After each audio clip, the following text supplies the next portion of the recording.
I'm Lisa Mascaro. I'm the Chief Congressional Correspondent for the Associated Press. We are days away from a possible federal government shutdown. This isn't the first time the nation would be in a federal government shutdown. Shutdowns happen when Congress fails to pass its annual spending bills. A shutdown would clip all sorts of federal government services, programs that many Americans depend on.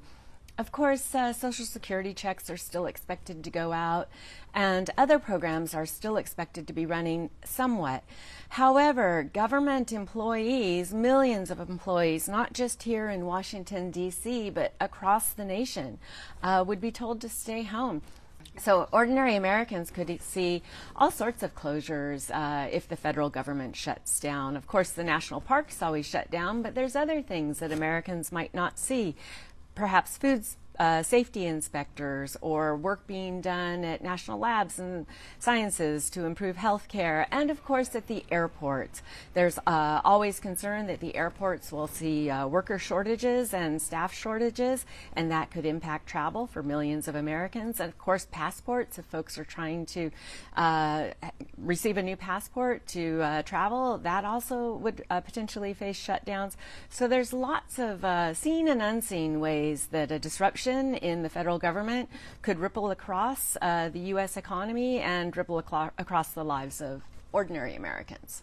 Of course, the nation's military continues on, and the border patrol and security, but those troops and those officers are not being paid during a shutdown. So that would be another impact that would hit the lives of Americans that do this work for the country. The federal shutdowns date back decades. People might remember former Speaker Newt Gingrich and the shutdowns that were happening in that era. They often come from the right flank, the Republican side, that are pushing their spending cuts. Democrats on the other side tend to want to keep government funded, and some would say, want to fund it too much. And this is the divide and the great debate in the U.S. over what is the proper size and scope of the federal government, how much it should be funded, and where all that money should go across the different departments in the government.